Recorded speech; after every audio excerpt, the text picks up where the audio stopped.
স্বাগতম বন্ধুরা, আমরা চলে এসেছি আবারও নতুন একটা ভিডিও নিয়ে তোমাদের সাথে। আর এই ভিডিওটা হচ্ছে দিল্লির হরিদ্বারের ভিডিও। এই ভিডিওটা এর আগেও তোমরা একটা পার্ট দেখেছো, পুরনো ভিডিও। যারা তোমরা আমাদেরকে ফলো করো তারা অবশ্যই জানবে। আর বাকি আমরা ডিসক্রিপশানে লিঙ্ক দিয়ে দেবো এই ভিডিওটার। আগের ভিডিওটা চেক আউট করে নিও। আর এই ভিডিওটা মেনলি অক্টোবর নভেম্বর মাসের ভিডিও, তো একটু লেট হয়ে গেছে ছাড়তে আমাদের, তার জন্য লেটেই ছাড়ছি ভিডিওটা। কিন্তু তোমরা দেখো আর ঠিক মজা আসবে, ভালো আসবে, অনেক কিছু ইনফরমেশান তোমরা এই ভিডিও থেকে পাবে। তো স্কিপ করো না। আর চিন্তা করছো যে এই এরকম তীর্থস্থানে ঘুরবে বা ফিরবে, তো প্রপার গাইড আমরা করে দেবো, তোমরা সাথে থাকো আর দেখতে তো থাকো। বন্ধুরা, এই যে জায়গাগুলো দেখছো, একদম এটা গঙ্গা নদী। এটার একদম ধারে এই যে চেনগুলো আছে, এগুলো কি হয়, মানুষ এখানে স্নান করে। মানে এই চেনগুলো এই কারণে দেওয়া আছে যাতে কেউ যাতে বাইরে ছিটকে না বেরিয়ে যায়, চেনগুলো হাতে নিয়ে মানে ধরে স্নান করতে পারে বা এখানে ডুবকি লাগাতে পারে। আর এই যে লোহার পুরো ব্যারিকেড পুরো ঘিরে দেওয়া আছে, ওই পারে কিন্তু কারো অ্যালাউ নেই। যে কেউই স্নান করুক না কেন এখানে স্নান করতে পারে। আর সবাই ভাববে যে এই উঁচু জায়গাগুলোতে তো জল নেই, এটার কারণ হচ্ছে এই টাইমটা, এই সিজনটাতে কি এখানে মানুষজনের ভিড় একটু কম থাকে। ওই কারণে কি হয়, সামনে কোনো গেট আছে, ব্যারেজ, যেগুলোতে কি জলটা সংরক্ষণ করে। তো ওই গেটগুলোতে কি জলটা যখন এগুলো পরিষ্কার করার থাকে তখন ওগুলোকে বন্ধ করে দিয়ে পুরো এই জায়গাটা শুকিয়ে থাকে, তখন এই জায়গাটাকে পুরো পরিষ্কার করে। মানে অনেক রকম এখানে তো আবর্জনা, প্লাস্টিক, যাই কিছু, এখানে তো কতটা ভিড় ক্রেজ তোমরা দেখতেই পাচ্ছ। তো সেই কারণে এই জায়গাটা টোটালি ওই অক্টোবর নভেম্বর, মানে এখন যে সিজনটা চলছে এই টাইমটাতে জলটা একটু কম ছাড়ে। আর এটা সময় সময় ছাড়ে, সব সময় না, কারণ ওদের পরিষ্কার করতে সুবিধা হয়। তার জন্য বন্ধুরা তোমরা চেষ্টা করবে যাতে এই সময়টুকু তোমরা আশাটাকে অ্যাভয়েড করতে পারো। অ্যাকচুয়ালি এই টাইমটাতে কি হয়, জলটা কম থাকে বা এই সময় নদীর জল পরিষ্কার করা হয়, তার জন্য এখানকার যে রুম রেন্ট সেগুলো অনেকটা কমে যায়। মানে খুব কম টাকায় তোমরা রুম পেয়ে যাবে। 1000 টাকা, 500 টাকা, 300 টাকারও রুম আছে, সেগুলো আরও অনেকটা ভিতরে। কিন্তু তোমরা যদি একদম নদীর ধারে রুম নিতে চাও তাহলে তোমরা খুব অল্পে পেয়ে যাবে এই সিজনটাই, যেহেতু এই সিজনটা একদম অফ সিজন। তো আর যারা তোমরা দূর থেকে আসছো, আমাদের মতো কলকাতা থেকে যাচ্ছ, তো তাদেরকে তো সাজেস্ট করবো অবশ্যই তোমরা সিজনাল টাইমেই যাও। জানুয়ারি, ফেব্রুয়ারি, মার্চ, এরকম এপ্রিল, এরকম টাইমটাতে আরও বেশি লোকজন যায় বা এই জায়গাটায় বেশি ভিড় হয়। আর এই সময় জল প্রচুর পরিমাণে স্রোত হয়, আর জলও পরিষ্কার থাকে এই টাইমটাতে। তো আমরা সাজেস্ট করবো যে তোমরা এই টাইমটায় এসো আর ভালোভাবে মজা করতে পারবে। কিন্তু এই টাইমটা রুম রেন্টটা বেশি দেয়, কিন্তু যেহেতু তোমরা এত দূর থেকে ট্রাভেল করবে তো অবশ্যই 200-500 টাকার জন্য এত চিন্তাভাবনা করবে না। আর এই টাইমটা এতটা ভিড়ের কারণ হচ্ছে এই টাইমটায় সন্ধ্যা আরতির টাইম, 5টা-6টা বাজে। আর এই টাইমটা সন্ধ্যা আরতির জন্য এত ক্রেজ, এতটা ভিড়। তোমাদের সন্ধ্যা আরতিও দেখাবো এখানকার। যদিও আগের ফুটেজে শুধুমাত্র সন্ধ্যা আরতি আমরা তুলে ধরেছিলাম, কেননা সন্ধ্যা আরতির প্রসেসটা এতটা বড় আর এতক্ষণ ধরে হয়, এত জনগণ, এত মানুষ, তো ওই জন্য ওই ভিডিওটার একটা পুরো পার্ট আমাদের তুলে ধরতে হয়েছিল। যদিও এখানে আমরা অত বেশিও পার্ট দেবো না, তোমরা সন্ধ্যা আরতি পার্ট দেখতে গেলে আগের ভিডিওটা চেক আউট করে নিও, আমরা ডিসক্রিপশন বক্সে লিঙ্ক দিয়ে দেবো। আর বাকি এটা দেখতে থাকো। রাত্রের ভিউটা কেমন সুন্দর সেজে উঠেছে, খালি দেখো। তাই তো দেখছি, অসাধারণ জনগণ, আর খুব সুন্দর, এসে তো খুবই এনজয় হচ্ছে। আমরা এখন আছি গঙ্গা নদীর ধারে, আর এত সুন্দর ভিউ লাগছে, তো ভাবলাম তোমাদের সাথে শেয়ার করে নিই। তো তোমরা একটু দেখে নাও এর ছোট্ট ঝলক।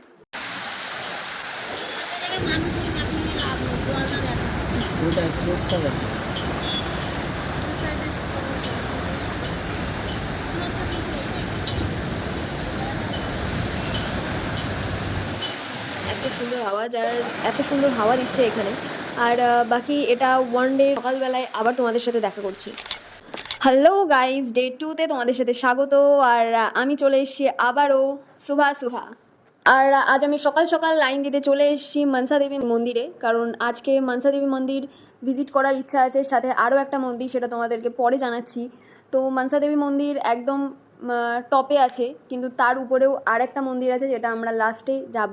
আমরা একেবারে লিফটে করে উপরে উঠবো, তো তার জন্য আমাদেরকে টিকিট কাটতে হবে। আর যদি পায়ে হেঁটে আমরা মনসা দেবীর মন্দির দর্শন করতে চাই তাহলে তারও রাস্তা আলাদা আছে, সেখানে কোনো চার্জেস লাগে না, জাস্ট পায়ে হেঁটেই উঠতে হবে।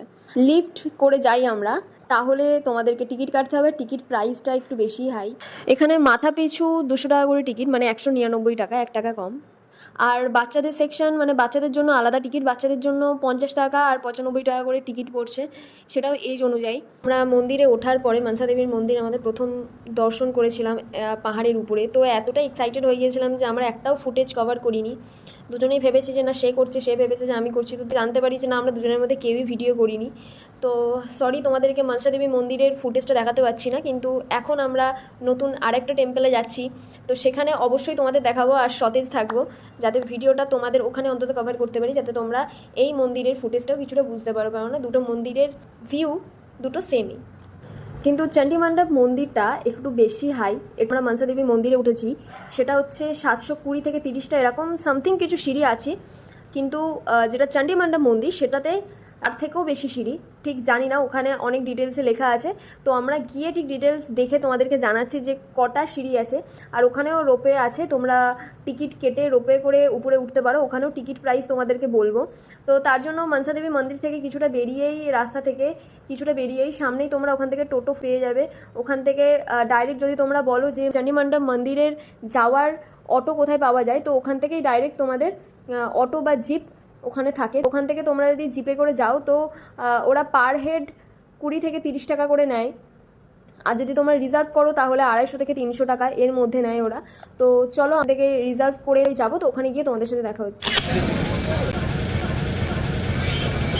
बहुत मनुष्य लग रहे हो, मत करो, रहने दो, बहुत बुरे लग रहे हो, तौबा तौबा तौबा, थारा मूड खराब कर।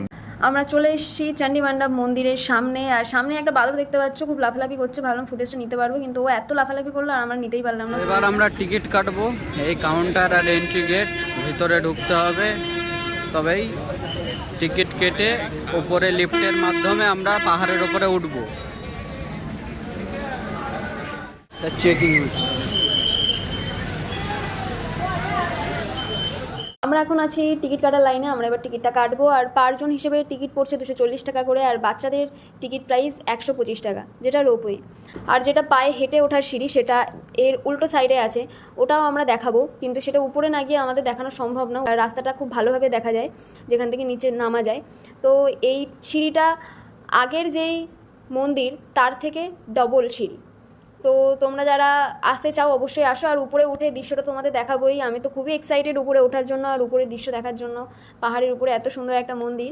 তো চলো যাই, এই ট্রাভেলটা তোমাদের সাথে শেয়ার করে আমাদের খুবই ভালো লাগছে। আর তোমরা যদি পাশে থাকো আমরা এরকম জায়গা আরও কভার করব, আর এইভাবে সাপোর্ট করেছো আর আমাদের ট্রাভেলের মজা নাও।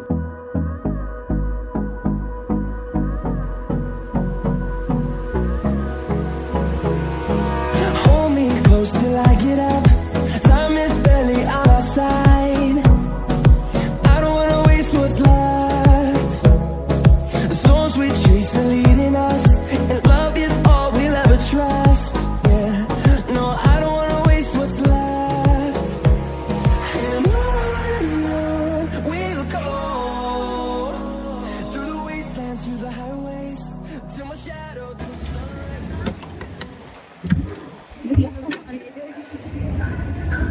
তো আমরা এখন চণ্ডী মণ্ডপ মন্দিরে চলে এসেছি, উঠে পড়েছি একদম টপে। আর এখানে দুটো মন্দির আছে, দুটো টেম্পল আছে দুদিকে। তো আমরা ফার্স্টে এক সাইডে যাই, সেখান থেকে তোমাদেরকে দেখিয়ে বা নিজেও দর্শন করে তারপরে আরেকটা টেম্পলের দিকে যাব। এখানে যেমন দু সাইডে তোমরা দোকানগুলো দেখতে পাচ্ছ, এখানে কম বেশি সব রকম একটা ছোটোখাটো বলতে গেলে মার্কেট এখানে, যেখানে শাড়ি, তারপরে মেয়েদের চুড়ি সব কিছু পাওয়া যায়, কানের সব কিছু পাওয়া যায়। এমনকি এখানে মন্দিরে উঠতে গেলে আমাদেরকে জুতো এক জায়গায় খুলে রেখে সেখানে জমা করে রেখে দিতে হয়, তাদেরকে লাস্টে একটা কিছু বকশিস দিয়ে দিতে হয়, নাহলে তাদের থেকে প্রসাদ নিতে হয়। আমরা এখন মা চণ্ডী দেবী ভবনের সামনে আছি, আর আমাদের হাতে যেই পুজোর ঝুড়িটা আছে এখানে আমরা পুজো দেবো। আর এতে একটা ধাগা রয়েছে, যেটা নাকি শুনেছি এখানে বাঁধলে অনেকের অনেক মনস্কামনা পূর্ণ হয়েছে। তো আমরাও এখানে দুজনে মিলে বাঁধবো। তো তোমরা সবাই আশীর্বাদ করো যাতে আমাদের মনস্কামনা পূর্ণ করতে পারি আমরা, আর আমাদের পাশে থেকো।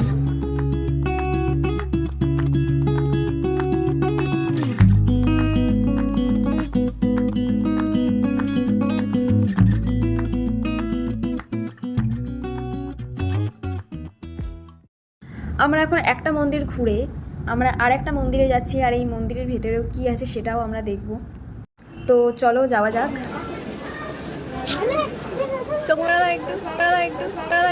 मुझे तुम्हारा मुंह बिल्कुल नहीं पसंद आया आज तो আমরা আরেকটা দেবীর মন্দিরে প্রবেশ করে ফেলেছি, আর এখানে দর্শন করেই আমরা ডাইরেক্ট এবার নিচে নামবো। এদিকের দ্বিতীয় মন্দিরটা সত্যি বলতে খুবই বড়, এখানেও হনুমানজির মন্দির আছে। তো এখানে দর্শন করে আমরা এবার নিচের দিকেই যাব। আর তোমাদেরকে এই মন্দিরে ওঠার আগে বলেছিলাম যে তোমাদের উপর থেকে নিচে নামার যে সিঁড়ি সেটা দেখাবো, কিন্তু অ্যাপ্রক্স জানা নেই যে এখানে ঠিক টোটাল কটা সিঁড়ি পার করে মন্দিরে উঠতে হয়, কিন্তু আমরা এটা দেখাতে পারছি যে অ্যাকচুয়ালি এই সিঁড়িটা কোথা থেকে শুরু হয়েছে। আর এখন এক্সিট পথে যাওয়ার রাস্তায় আমরা দেখতেই পাচ্ছি যে ভেতরে কিছু খাবার দাবারের স্টলও রয়েছে, তো এখান থেকে খাবার দাবার কেনা যায়। কিন্তু অ্যাকচুয়ালি এখানে যাই কিছু কিনতে যাবো না কেন, সব কিছুরই দাম একটু বেশি, কিন্তু সত্যি বলতে এখানকার খাবার দাবার খুবই পুষ্টিকর, তো একদম নির্দ্বিধায় খাওয়া যায়। কেননা এগুলো পুরো নিচ থেকে আসে ঠিকই উপরে, তার জন্য একটু দামটা বেশি নেয়, কেননা এতটা কষ্ট করে এরা নিচের থেকে একদম উপরে তোলে, এতটা উপরে। তো আজকের ভিডিওটি ভালো লাগে সবাই লাইক ও শেয়ার করে দিও, এবং কমেন্ট করে অবশ্যই জানিও আমাদের ভিডিওটি তোমাদের কেমন লেগেছে। আমাদের আরও নতুন নতুন ভিডিওতে চ্যানেলটি সাবস্ক্রাইব করে বেল আইকনটি প্রেস করে দাও। আর ভালো থেকো, সুস্থ থেকো সবাই, আবারও দেখা হবে আমাদের নতুন কোনো একটি ব্লগে বা ভিডিওতে।